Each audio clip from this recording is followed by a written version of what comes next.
y'all doing out there? What's up? So I heard Prince's Diamonds and Pearls remastered album. An interesting thing is this. I had actually heard most of these outtakes some years ago. So some of that stuff I was already familiar with. Um, I'm not gonna lie, and before people think I'm a Prince hater, I love the cat back and I respect it. He's one of the greatest artists ever. Some things are overrated with his studio stuff. I think he put out too many albums. I think his live stuff is what I clung to more the last 30 plus years of his career. Pretty much through with his albums after Sign the Times. Because to me, prime peak was the 80s. One of the reasons with Diamonds and Pearls, which was illustrious in imagery, texture, and style, but just lacked soul to me. Um, he had a funky band, but it was just so sterile. I guess it's because he was really trying hard to get back to the masses. Because after what happened with Batman being some finances and Graffiti Bridge being a disaster, he had to tailor made himself for Warner Brothers, and he came up with a polished work. Now, Get Off was mixed for me at first, but it was the closest thing that kind of updated the 90s for him, but it still didn't really. It seemed like a faded side two side.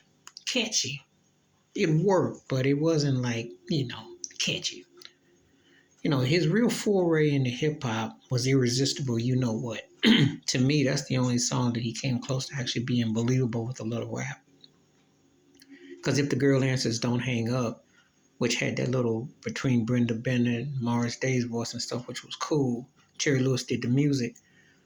But somewhere in that 82 Juggernaut, he had like little styles where his beats were long themselves for hip hop, especially with Nasty Girl. If you go by his beats and his grooves, and maybe if you incorporate Tricky, which was the time outtake, where he did the Morris Day voice and he did that. But by and large, Prince in hip hop was clownish and corny, just like his attempts at New Jack Swing, because Teddy Riley had already taken over.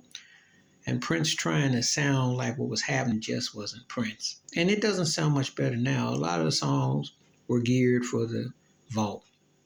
I remember Schoolyard, which was his respects to Tower Power, with the beats and the drums. If you listen to the groove, the Letter to Miles, which I was curious about, which to me didn't really, I don't know, it didn't feel like a Miles Davis tribute. The one that really sounded more like a Miles Davis tribute to me was She Spoke to Me, which took from Miles Davis's Milestones back in '58.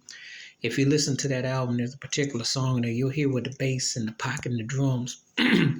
So Prince's attempt at New Jack Swing and rapping, I was never feeling Tony M. I think he had a lot of style. I would like to have heard him on guitar. Prince tried to get him in as a Gil Scott Heron type, and it just didn't feel authentic.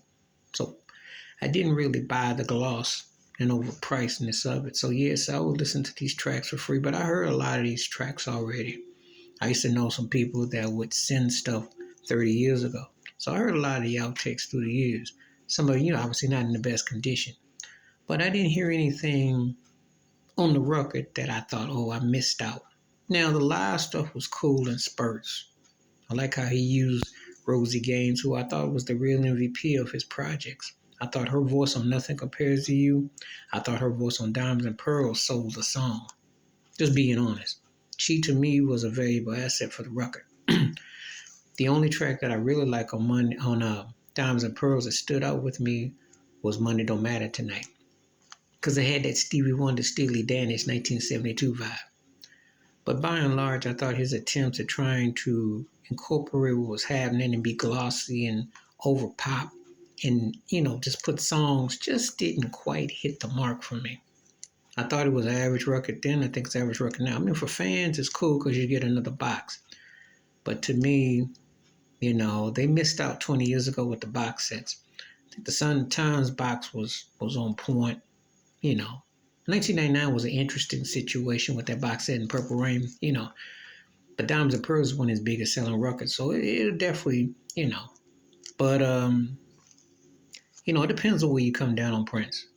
I think he was one of the greatest artists ever, but I think his best stuff was live. And I just don't think this record really hit it. I don't think none of his albums after Sound of Times hit it for me. I like some songs he did. Don't really care for the albums. And this one was just real glossy. But he did incorporate a few pieces here and there, but I just didn't care for him going for New Jack Swing and trying to catch on to house and some other things he was trying. It just sounded like in hip hop, it just came across corny, desperate, and pretty much just throwing your coins in and hoping something sinks in the water. So, but it'll definitely, it'll do well amongst the purple heads. Just wasn't my cup. Just saying.